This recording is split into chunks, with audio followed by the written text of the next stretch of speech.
How to replace your transmission filters and fluid on your Nissan Sentra in minutes so it lasts a lifetime. It's very rewarding, let me explain. But before we start, don't forget to like and subscribe, since this is one of the few videos for this car and it's a very detailed video. So why is it important to replace the filters and fluid on a car? The short answer is that you have to do this service to maintain the useful life of your car's transmission and extend its life. So stay tuned and watch the video. This is a very detailed video and it's probably the only video out there on YouTube, so let's begin. The first step is to warm up the CVT for 15 to 20 minutes. The engine cover protector needs to be removed from under the car, and for that I have a video that I recommend you to also watch.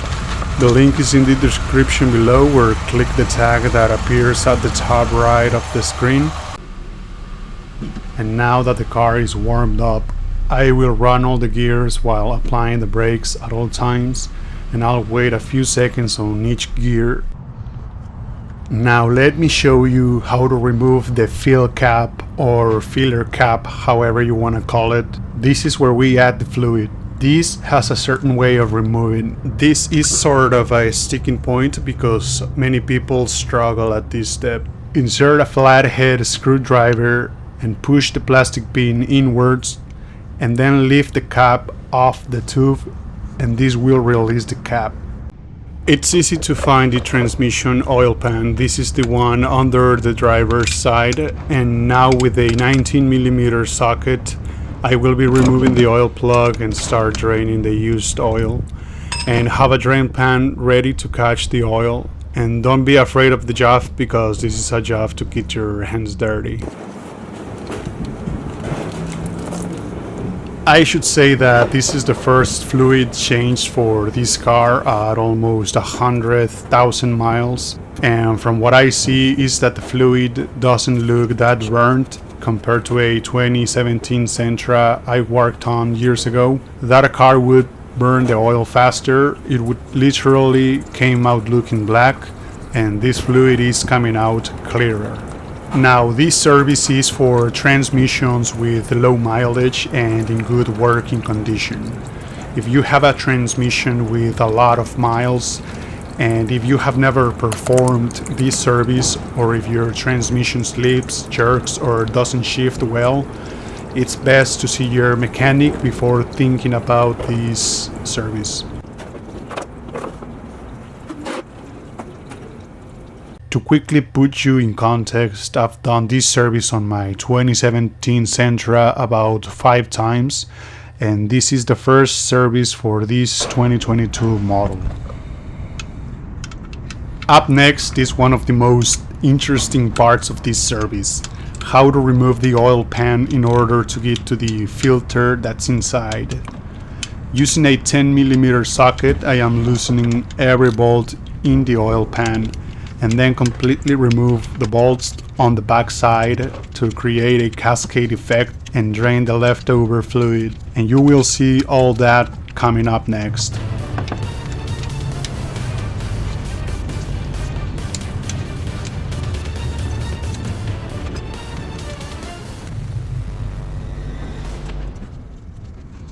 Believe me when I say that it's easier if you drill out the bolts, but for this video I decided to do it the old school way. Also, changing the transmission fluid in the latest Sentra model is very different than in the previous model.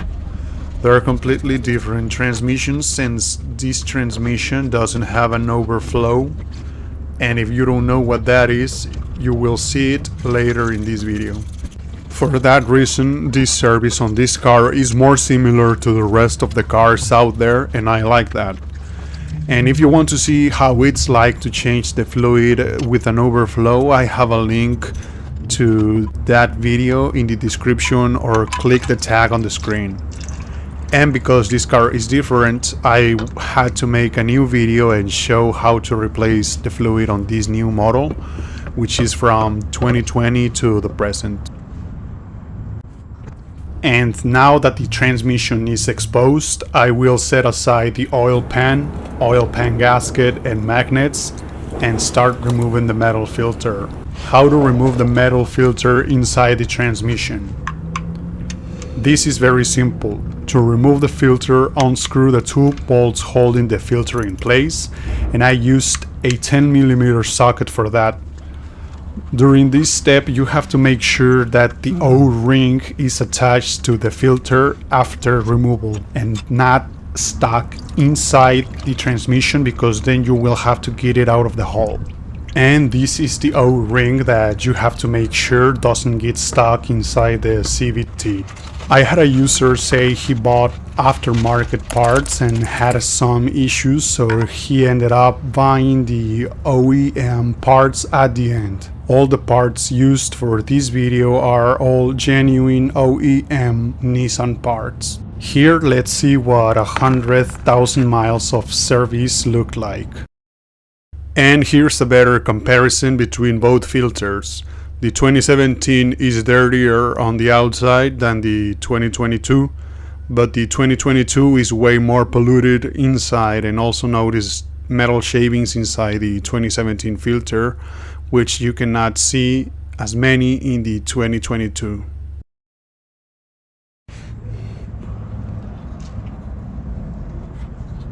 How to install the metal filter back in the transmission on a 2022 Nissan Sentra. This is pretty straightforward. Simply insert the filter and then screw in the two bolts that hold it in place. If you are still watching this, don't forget to subscribe, like, and leave a comment, since this is one of the few videos out there, if not the only video for this car out there. You will start seeing more videos like this after mine came out. This is a detailed video that took some time to make and edit, so leave a like and share with people that may need to watch it. This will make the video reach more people and helps the channel grow. I like to torque the bolts down to the specifications. You don't want to break or strip the bolt here, or you'll cause a big problem. Cleaning the oil pan and magnets is an extra step, and brake cleaner can be used for this, just to get rid of metal shavings and sludge. And I'm a bit surprised that for 100,000 miles and being the first flush, the magnets are not that polluted with metal shavings. On my 2017 Sentra, the magnets were saturated by metal shavings. And to watch that video, you can find the link in the description below, or click the tag at the top of the screen. And as you can see here, this new model doesn't have an overflow valve. So I like this design more because it's easy and simple compared to the previous model that used an overflow and was a longer and complicated process. I am removing the residue from the edge of the transmission in this step.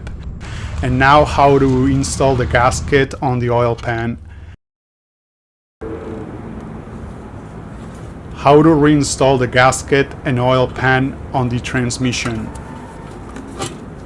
I like to screw the first two bolts at the middle and then start screwing in the remaining bolts. Thanks to the magic of technology, I will fast forward this step for you.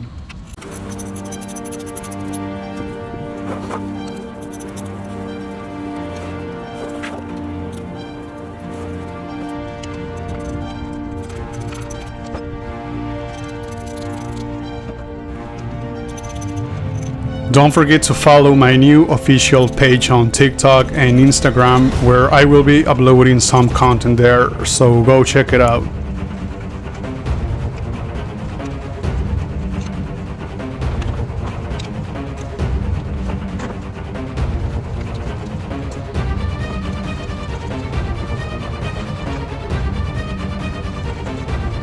The bolt tightening pattern I used here is start at the middle and work myself down to the ends in a cross pattern. I also tighten the bolts gradually using a torque wrench at the end using the same pattern. And you will see that coming up next. And here's the part where I start torquing down all the bolts.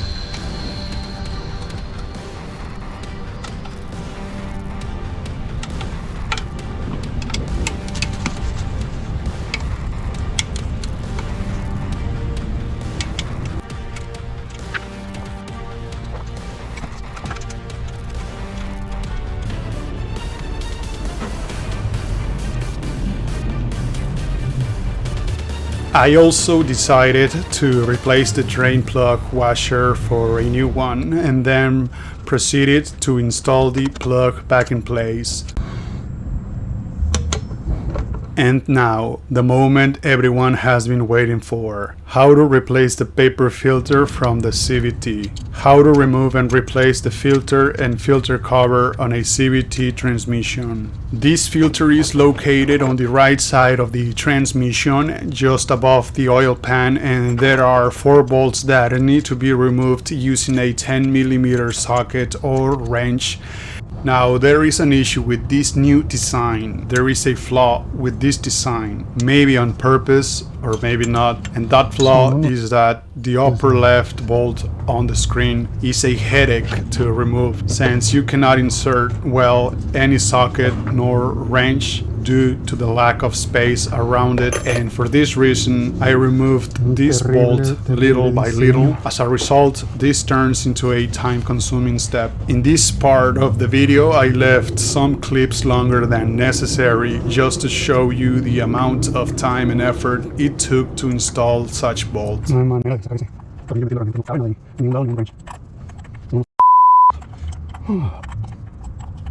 Finally, after fighting for the bolt to come off, I was able to remove the filter cover.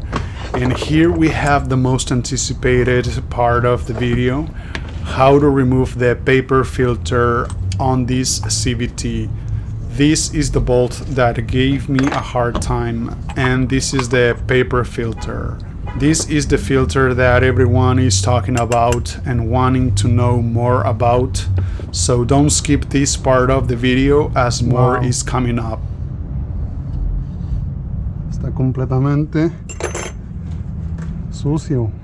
As many of you all know, this is the filter responsible for the failure of many CVTs on the previous models, due to the fact that people didn't know about the existence of this filter. Many would never replace this filter. As a result, these filters would clog up and starve the CVT of proper lubrication and fail prematurely. Este va a ser el low ring que se tiene que quitar.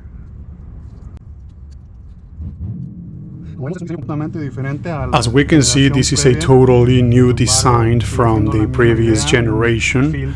However, it's still the same idea, a filter and an O-ring, but this is harder to remove since the upper left bolt is a headache to remove because you can barely fit any tools in there. And here's me cleaning out the filter cap, and then I compare the O-rings against each other as well as the actual filters, just to make sure they are the right size before installing them. And this is a comparison of the old and new filter, 95,000 miles or 153,000 kilometers of use compared to a new filter. This is how it came out. This clip shows metal shavings appear when using the camera's flash. Some of those particles could be metal shavings from the CVT after its breaking period, and also normal wear and tear. You should always replace all parts for new ones, especially parts that go deep inside components that can't be accessed to easily. How to reinstall the paper filter on a CVT transmission. To install this filter, you simply push it in place. After that, install the outer O-ring followed by the filter cap and its 4 bolts, which the upper left bolt is a pain to install, and you'll see why in a moment.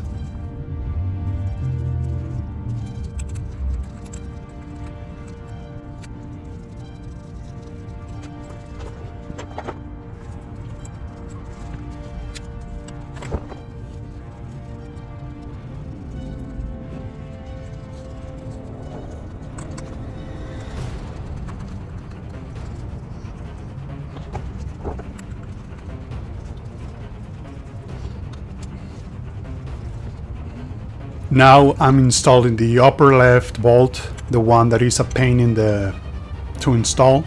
Now let's keep watching.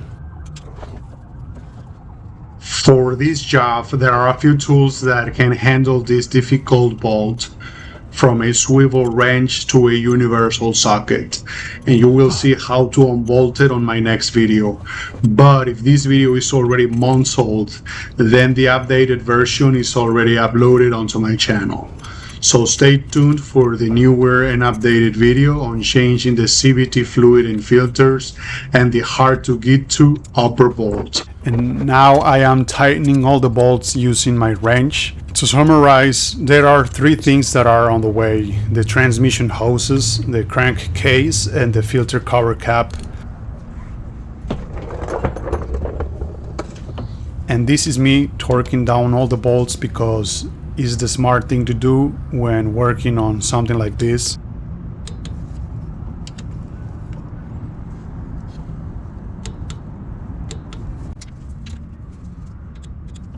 Once I was done torquing the bolts, since the torque wrench wouldn't fit in the upper left bolt, what I did is I took a wrench and tightened an already torqued bolt to see how much hand force to use for the upper left bolt, and that's how I was able to successfully install the filter cap.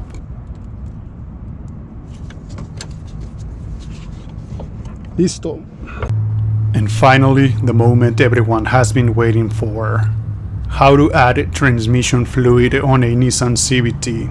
For a fluid change, you need 5 quarts or 5 bottles, and I will be adding exactly what came out of the transmission, about 4.5 quarts, and it's recommended to use only genuine NS3 CVT fluid. If you use any other brand, you're at your own risk.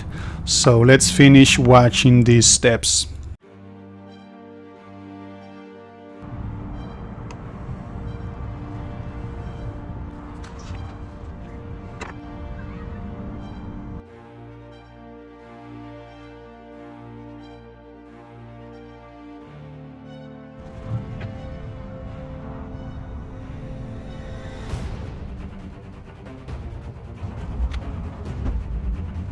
And also notice how the fluid has a light blue color when new compared to when you drain it out. And this is the same NS3 fluid used for the previous Sentra model that ran from 2013 through 2019.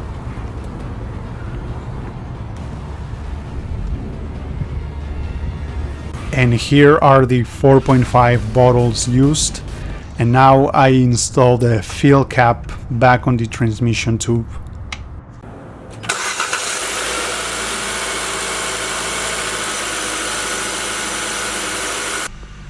Here I just let the car warm up for a few minutes. Don't forget to subscribe, like, hit the bell and leave a comment. But this isn't the end yet. There are a few more steps that need to be done.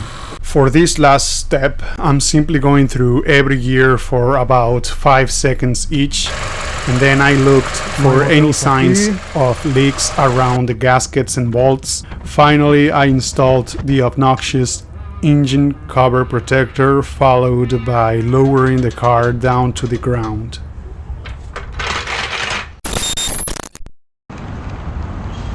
And of course, just like another video of mine, I did a test drive that same day after the service was done to make sure the car runs smoothly.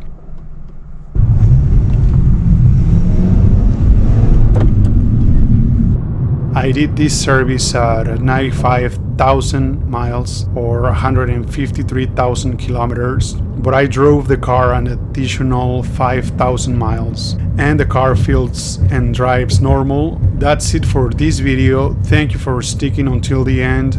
Don't forget to subscribe, like, hit the bell and leave a comment. Also share the video with anyone that needs to watch this, and thanks for watching.